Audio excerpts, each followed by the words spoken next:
Hello साथियों, कैसे हो आप सभी। उम्मीद है आप सभी अच्छे होंगे। मैं हरवेंद्र एक बार फिर से आप सभी साथियों का अपने परिवार हर क्लासेस 24 में आपका स्वागत करता हूं। आज बात करेंगे आरआरबी ग्रुप डी के जो लगातार साइंस के प्रश्नों की जो लगातार वीडियो हम बना रहे हैं, उसी में ये अगली वीडियो है। यदि आपने पिछली वीडियो नहीं देखी है तो इस वीडियो के डिस्क्रिप्शन में प्लेलिस्ट का लिंक दिया गया है, तो आप पिछली वीडियो को भी ज़रूर देखें, क्योंकि पिछली वीडियो में भी इसी तरह के बहुत ही महत्वपूर्ण प्रश्न हैं। तो आप इन प्रश्नों को लगातार देखते रहें, क्योंकि ये आपके एग्जाम के लिए बहुत ही ज़रूरी प्रश्न है और इसी तरह के प्रश्न आपके एग्जाम में पूछे जाने की संभावना रहेगी, क्योंकि ये वो प्रश्न है जो आपके आरआरबी जो रेलवे ग्रुप डी के एग्जाम हुए हैं उसमें किसी न किसी यानी जैसे शिफ्ट में या किसी न किसी जैसे आरआरबी ग्रुप डी एग्जाम में आए हुए प्रश्न हैं जो आपके लिए बहुत ही अच्छे प्रश्न हैं। तो आप इन प्रश्नों को बहुत ही ध्यानपूर्वक से देखें, और यदि आपने अभी तक अपने इस यूट्यूब चैनल को सब्सक्राइब नहीं किया है तो सब्सक्राइब जरूर कर लें, क्योंकि यदि आप सब्सक्राइब कर लेंगे तो उससे क्या होगा कि आपको आरआरबी ग्रुप डी के द्वारा यदि कोई भी सूचना या नोटिस जैसे दिया जाता है तो सबसे पहले आपको अपने इस यूट्यूब चैनल पर मिलेगा, जिससे आप यानी लगातार जुड़े रहेंगे और साथ के साथ आपको ये महत्वपूर्ण जानकारियाँ भी मिलती रहेंगी, और साथ के साथ जो भी हम कोई नई वीडियो अपलोड करेंगे तो उसकी भी नोटिफिकेशन आपके पास पहुंच जाया करेगी। इसलिए अपने इस यूट्यूब चैनल को जरूर सब्सक्राइब कर लें। पहला प्रश्न है, मस्तिष्क का कौन सा हिस्सा सांस लेने को नियंत्रित करता है। ऑप्शन ए मस्तिष्क का मध्य भाग, ऑप्शन बी मज्जा, ऑप्शन सी मस्तिष्क का अगला भाग, ऑप्शन डी अनुमस्तिष्क। इस प्रश्न का उत्तर बताएं। इस प्रश्न का उत्तर क्या होगा? तो इस प्रश्न का जो उत्तर सही होगा वो आपका सही होगा ऑप्शन बी मज्जा। मस्तिष्क का कौन सा हिस्सा सांस लेने को नियंत्रित करता है? तो मज्जा करता है। क्या करता है? मज्जा करता है। आपको बता दें,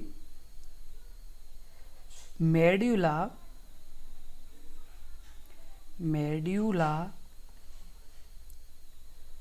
मस्तिष्क का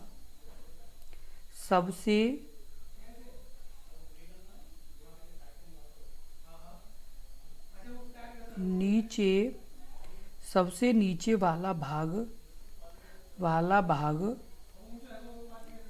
होता है।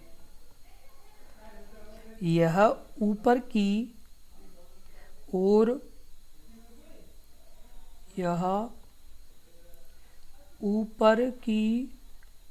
ओर पोन्स तथा नीचे की ओर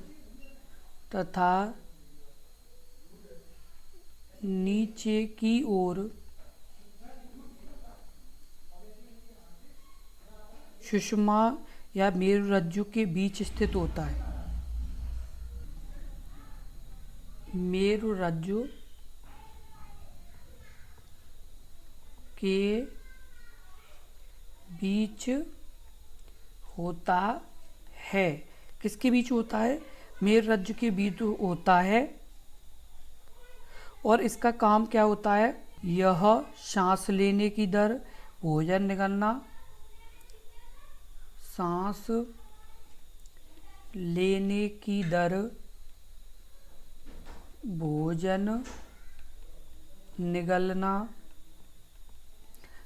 निगलना, खांसना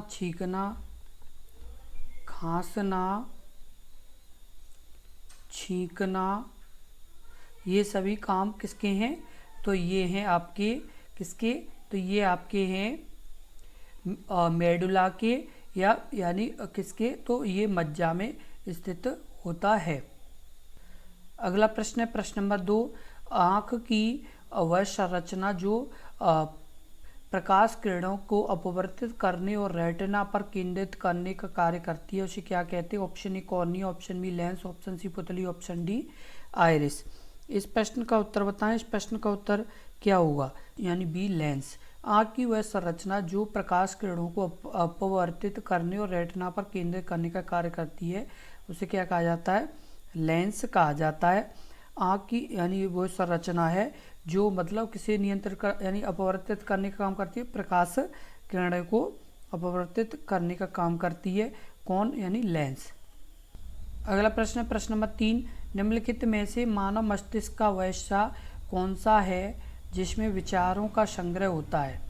ऑप्शन ए अनुमस्तिष्क, ऑप्शन बी मध्य मस्तिष्क, option C cerebellum, option D अग्र मस्तिष्क। इस प्रश्न का उत्तर बताएं।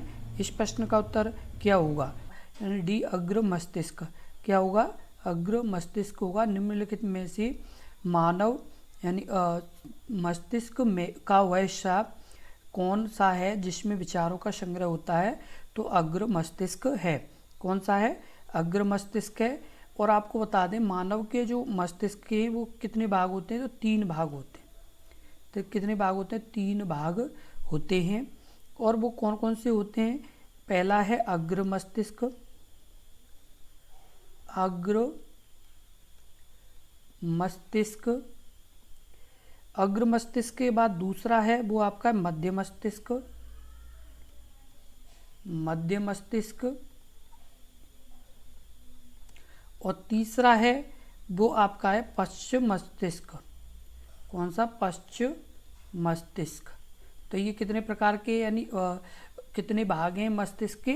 तो 3 भाग हैं। अगला प्रश्न है प्रश्न नंबर 4। इनमें से कौन सा अंग मानव शरीर का थर्मिस्ट तापमापी नियत है? ऑप्शन ए पीनियल ग्रंथि, option B thyroid, option C पीयूष ग्रंथि, ऑप्शन डी हाइपोथैलेमस। इस प्रश्न का उत्तर बताएं। इस प्रश्न का जो उत्तर सही होगा वो आपका सही होगा ऑप्शन डी हाइपोथैलेमस। इनमें से कौन सा अंग मानव शरीर का थर्मोस्टेट यानी तापमापी नेता है? तो हाइपोथैलेमस है। क्या है? हाइपोथैलेमस है। और आपको बता दें ये जो हाइपोथैलेमस है इसमें यानी विभिन्न कार्यों के साथ कई छोटे छोटे नाभिक होते हैं। क्या होते हैं? विभिन्न कार्यों के साथ कई छोटे छोटे नाभिक होते हैं। क्या होते हैं? कई छोटे छोटे नाभिक होते हैं। और आपको बता दें एक तंत्रिका तंत्र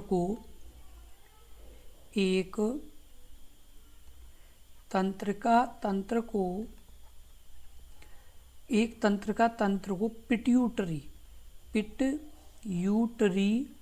पिट्यूटरी मतलब हाइपोथैलेमस।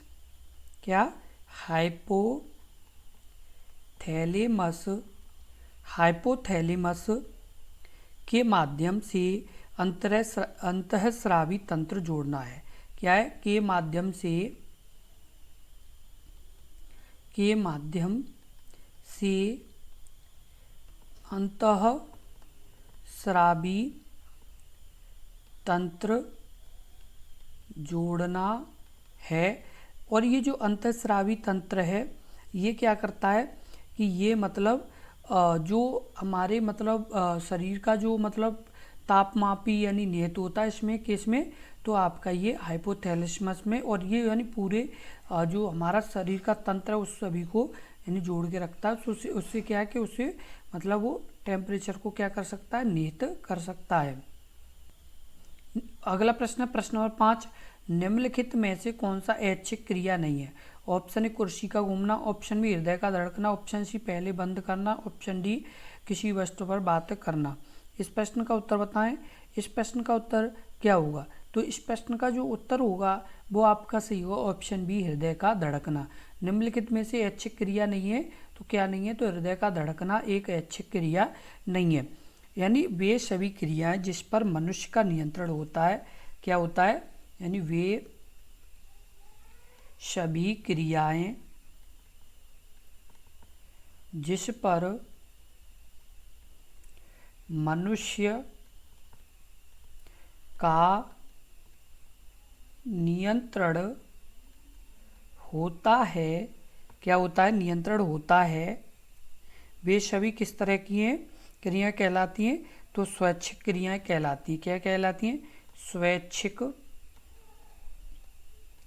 क्रियाएं कहलाती हैं। उसके बाद आपको बता दें कि जैसे अभी आपने बोलना,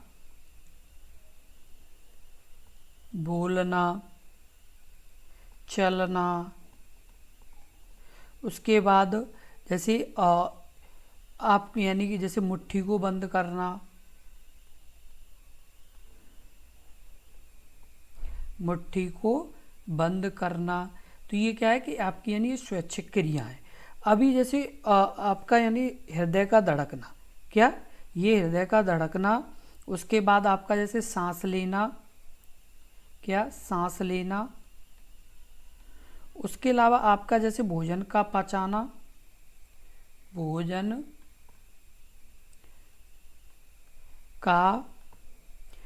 का पचना, ये सभी क्रिया कैसी हैं? तो ये क्रियाएं ऐच्छिक क्रिया यानी नहीं है, ये मतलब अपने आप यानी चलने वाली यानी अनैच्छिक क्रिया हैं। क्योंकि इन पर हम कंट्रोल नहीं कर सकते, ये मतलब ऑटोमेटिक यानी चलती रहती हैं, इसलिए ये अनैच्छिक क्रिया है। अगला प्रश्न प्रश्न नंबर 6, सामान्य आँख के लिए स्पष्ट दृष्टि की न्यूनतम दूरी है। Option A 15 centimetre, option B 25 centimetre, option C 20 centimetre, option D 30 centimetre. इस प्रश्न का उत्तर बताएं। इस प्रश्न का उत्तर क्या हुआ?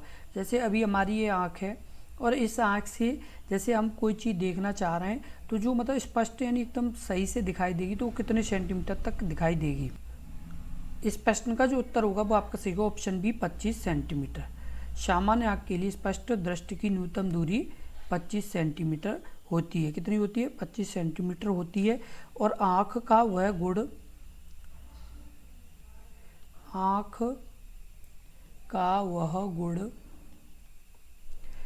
का वह गुण जिसके कारण आँख का लेंस, जिसके कारण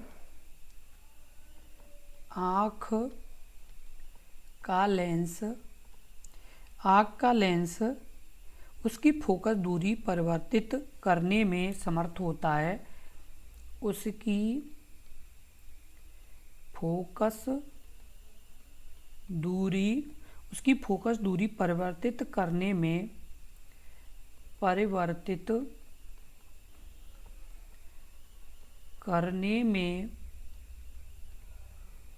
समर्थ होता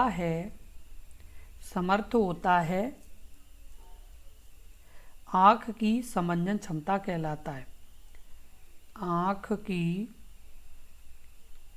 समंजन क्षमता कहलाता है। क्या कहलाता है? आँख की समंजन क्षमता कहलाता है। अगला प्रश्न प्रश्न नंबर 7, जब कोई व्यक्ति केवल नज़दीक होने वाली वस्तुओं को ही देख पाए तो उस स्थिति को क्या कहा जाता है? ऑप्शन ए दूरदृष्टि दोष, ऑप्शन बी निकट दृष्टि दोष, ऑप्शन सी दृष्टि वैषम्य, ऑप्शन डी दृष्टिपटल विकृत। इस प्रश्न का उत्तर बताएं। इस प्रश्न का उत्तर क्या होगा? तो इस प्रश्न का जो उत्तर सही होगा वो आपका सही होगा ऑप्शन आपका बी निकट दृष्टि दोष। जब कोई व्यक्ति केवल नज़दीक होने वाली वस्तुओं को ही यानी देख पाए तो इस स्थिति को क्या कहते हैं? तो निकट दृष्टि दोष कहते हैं। क्या कहते हैं? निकट दृष्टि दोष कहते हैं। और आपको बता दें इसका कारण वस्तु का प्रतिबिंब, इसका कारण वस्तु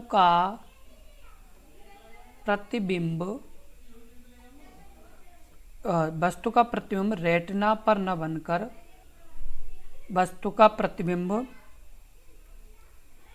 रेटिना पर न बनकर रेटिना के आगे बन जाता है। रेटिना के आगे बन जाता है। रेटिना के आगे बन जाता है। इसके निवारण के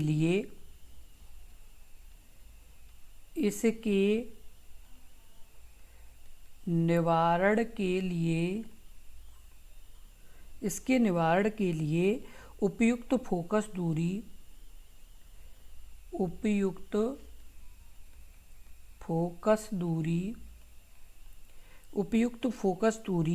के अवतल लेंस का प्रयोग किया जाता है। उपयुक्त फोकस दूरी के अवतल लेंस का प्रयोग किया जाता है। तो ये क्या आपकी महत्वपूर्ण जानकारी है जो आपको जानना बहुत ही ज़रूरी है, क्योंकि निकट दृष्टि दोष का निवारण हम किससे कर सकते हैं, तो यहाँ पर हमने आपको पूरा डिटेल से बता दिया है। अगला प्रश्न है प्रश्न नंबर 8, अनुमस्तिष्क यानी सेरिबेलम से संबंधित है। ऑप्शन ए याददाश्त व भूख, ऑप्शन बी सोचने से, ऑप्शन सी अनैच्छिक क्रियाओं से, ऑप्शन डी मांसपेशियों का व नियंत्रण से। इस प्रश्न का उत्तर बताएं। इस प्रश्न का उत्तर क्या होगा? तो इस प्रश्न का जो उत्तर सही होगा वो आपका सही होगा ऑप्शन डी, मांसपेशियों के घुमाव व नियंत्रण से सेरिबेलम यानी संबंधित है। और आपको बता दें पश्चिम मस्तिष्क होता है। कौन सा होता है? पश्चिम मस्तिष्क। पश्चिम मस्तिष्क ये होता है। और आपको बता दें ये क्या करता है कि ये मतलब जैसे संतुलन, जैसे हमारे शरीर का संतुलन, उसके अलावा जैसे ऐच्छिक पेशियों की गतिविधियां, ऐच्छिक पेशियों की गतिविधियां ऐच्छिक पेशियों की गतिविधियों इत्यादि का ये नियंत्रण करता है। आदि का ये क्या करता है? नियंत्रण करता है। यदि आपसे पूछा जाए कि सेरिबेलम का क्या काम है, तो आपको बताना कि मांसपेशियों के घुमाव व नियंत्रण करता है और हमारे शरीर के संतुलन का नियंत्रण करता है, और इसे हिंदी में जैसे पश्चिम यानी पश्चिम मस्तिष्क भी कहते हैं। अगला प्रश्न है प्रश्न नंबर 9, मानव नेत्र के रेटिना पर बना प्रतिबिंब होता है। ऑप्शन ए वास्तविक और उल्टा, ऑप्शन बी काल्पनिक उल्टा, ऑप्शन सी वास्तविक और सीधा, ऑप्शन डी काल्पनिक और सीधा। इस प्रश्न का उत्तर बताएं। इस प्रश्न का उत्तर क्या होगा? का होगा ए वास्तविक और उल्टा। मानव नेत्र के रेटिना पर बना प्रतिबिंब कैसा होता है? वास्तविक और उल्टा होता है। कैसा होता है? वास्तविक और उल्टा होता है। और आपको बता दें मानव नेत्र शरीर का वह अंग है जो विभिन्न उद्देश्यों से प्रकाश के प्रति क्रिया करता है। क्या करता है? जो विभिन्न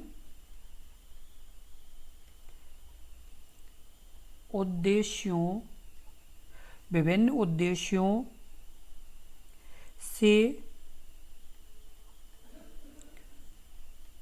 प्रकाश के प्रति क्रिया करता है। क्या करता है? कि प्रतिक्रिया करता है। मानव नेत्र के रेटिना पर बना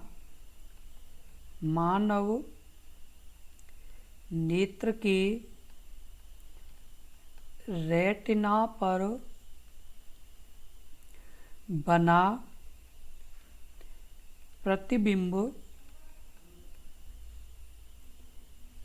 वास्तविक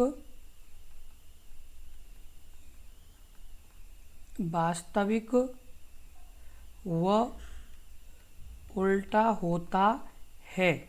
कैसा होता है? वास्तविक और उल्टा होता है। अगला प्रश्न है प्रश्न नंबर 10, रॉड और कोन पाए जाते हैं। ऑप्शन दिल में, ऑप्शन बी आंख में, ऑप्शन सी फेफड़े में, ऑप्शन डी नाक में। इस प्रश्न का उत्तर बताएं। इस प्रश्न का उत्तर क्या होगा? इस प्रश्न का जो उत्तर सही होगा वो आपका सही होगा ऑप्शन बी आंख में। रॉड और कोन कहाँ पाए जाते हैं? तो आंख में पाए जाते हैं। और आपको बता दें कि ये रेटिना की सबसे भीतरी परत है जिसमें दो प्रकार की संवेदनशील कोशिकाएं पाई जाती हैं। क्या पाई जाती हैं? संवेदनशील कोशिकाएं पाई जाती हैं। और आपको बता दें इनका नाम क्या होता है? तो एक का नाम होता है शलाका कोशिकाएं,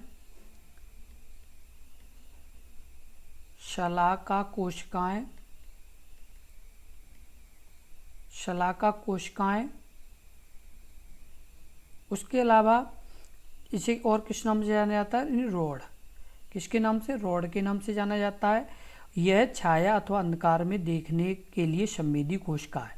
इसका क्या काम है? यह छाया अथवा अंधकार में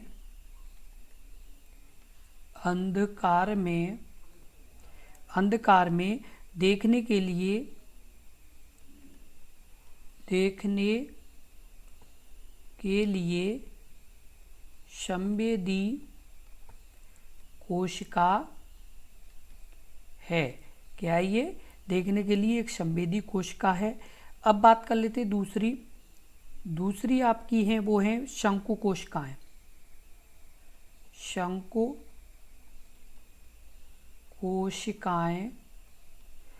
कोशिकाएं कौन सी? यानी कौन कोशिकाएं। ये क्या हैं? तो यह तेज प्रकाश